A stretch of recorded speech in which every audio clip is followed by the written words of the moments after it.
in the forms of radiation from any source, and including radiation from both the sun and the moon or other heavenly bodies, can produce hormonal, chemical energies that will induce in the female zygote, when primed, development of a female cell that will initially divide itself and proliferate through term. And any developing fetus therein will reach term, no matter what that term is. In other words, vibrations and radiation can start mitosis, division of the egg cell. That's the only reason that the sperm can also do that. It is not the sperm penetrating the egg that does it, releasing its DNA, Y chromosomes. It is the vibration of that sperm, because as you realize and you've read, literally millions to billions of sperm cells die out and never make the grail. What they do is to simply die out because their mobility, their energy level, their vibrational rate is not strong enough to excite the ovum or the egg. The one that does make it, after that, everything is over. Look how many it takes to do one act. Consequently, it is understood that it is the vibrational rate, the amount of energy or radiation that causes that, and the sperm cell is only one possible conductor of such energy. When we start thinking and talking like that, we have to begin to say, well, if that is the case, what is the reason now while many women do not get pregnant until they have a man, if you're talking about something that is so preponderous and so wonderful, Dr. Blair? I state you have to begin to go back into one of the true histories of our planet, and this is where you begin to run into the problems, the challenges, and I love the challenge. At the beginning of this phase, let me explain that hermaphrodites are dual-sexed. Anybody who's hermaphroditic or hermaphrodite has both sexes. Androgynous means a male and a female part on the same plant. So what would happen under androgynous takings in the plant kingdom happens in the hermaphroditic undertakings in the animal kingdom, and that has been referred to as parthenogenesis. Are you still with me? All right. On this planet, which I have heard estimates may be 30 billion years old,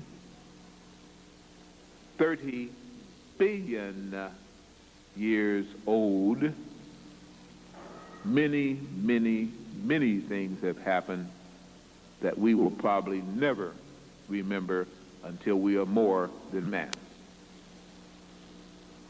But the story runs that at one time when the planet had gone through its gaseous stages and changed from the mental plane to a physical apparition, that woman was the first thing to be created. The original people of Earth were etheric or ethereal. They had no physical bodies, for Earth was then not a physical planet. The people dwelled in the kingdom of what we would now call the ether. They were called Etherians. And Etherians, not having physical bodies, had no need for physical sex. Their production and reproduction had nothing to do with coitus or physical embrace. It was done on the plane of mind and manipulation of the substance behind matter, the same thing that still governs matter, the brain cells of a cell. As the atomic structure of our planet condensed due to what is called perturbations of the sun, as the molecules began to fuse together and elements were formed, Earth took on density, and therefore the creatures and intelligent life on Earth also began to become dense. What was once etheric evanescent, ethereal forms took on more regularity, solidarity, and began to be composed of elements. And they were still dual-sexed. The elements did not form sexual organs, they simply formed a mass or matrix by which the thought forms could then interrelate and become egoic. In other words, the thing that was intelligent began to take on mass by pulling the elements of the planet around it, but it still had no sex. Intelligence, yes. Sexual apparatus, no.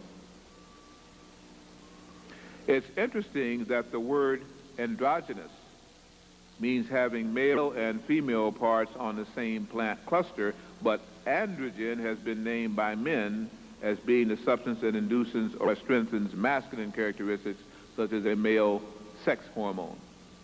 That is really hypocritical. Okay, hypocritical, if you would. When this species, in its advanced state, during the ancient earth times, began to form matter more and more, they were pulled toward mating, but they didn't understand what to mate with. And they really didn't care because they were not used to physical bodies. And in many cases, they mated with animals. Their animal stimulation caused the animal to go through term, and the animals were not barren, as you hear say about. The animals produced their babies. And thus animal man was born. The animal portion of their union followed the animal menses, which is covered by the moon. And therefore, like all vertebrae under the moon cycle, they're governed by the 28 or 27 and a half day actually cycle of the moon, and the menses started.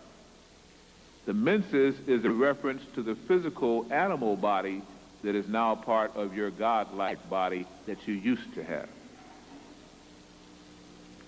It was said that the Jehovah governed all planets with moons and would take under their wing and tutelage all creatures now born and barren under a moon cycle.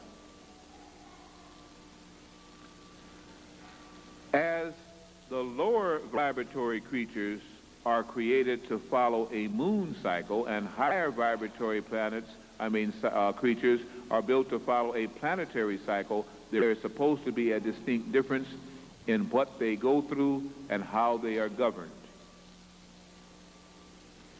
High alkaline diets, enzymes, fresh juices, plenty of chlorophyll, oxygen-containing foods, along with deep breathing and exercises, shortens the menstrual cycle. Did you hear what I just stated to you? High alkaline diets, freshly squeezed and freshly run fruit and vegetable juices containing enzymes and life force, heavy chlorophyll-containing products. Chlorophyll allows you to do as the plants do to some extent, become photosynthetic. You can change light into usable energy and energy into usable light. High chlorophyll-containing diets, plenty of exercise, plenty of deep breathing reduces the menstrual cycle. A lack of the exercise, a lack of life-giving foods and meat diets produces the menstrual cycle and reverts you back to the lower vibration of the animal for the human that you are, the animal person. Most athletic women find a wonderful, horrible thing that happens to them. Boy, Blair, you can't get your stuff straight. Wonderful, horrible. What a way to put adjectives together. The wonderful thing is that they find that they don't suffer through the monthly menses, and they may even skip months and even have at the most a 30-hour menses. The horrible thing is they think they're pregnant or worse. It's a wonderful, horrible sensation. Women then, of course, as they have before, then go to the doctors to get straight. And they do. The poor, ignorant mother, please mothers, don't get angry with me, let me finish, not knowing any better, suffers greatly with her daughter. The poor, ignorant father, not knowing any more than the mother or daughter, suffers equally and says, yes, something must be wrong, and they all run to the great white coats in the sky for direction and and help. Please bring it on. Please, my daughter has not suffered, gone through a menses yet, as I have. Make her go through it so I can be proud of her and know that she is healthy. And the guy said, yeah, that's right. They know what they're talking about. And neither of them do. And in many cases, neither does the medical doctor under the oath of Hippocrates that they suffer through too. So ignorance leads ignorance, and the blind lead the blind, and they induce the menses by ways that would turn your stomach. Or maybe you've heard of some of the ways that the present medical allopathic practitioners induce the menses in young girls who have not had a cycle, because they know if they have not had a cycle, that girl is sick, and they want to make her well. By barbaric methodology, do you want me to spell it out, or can you imagine?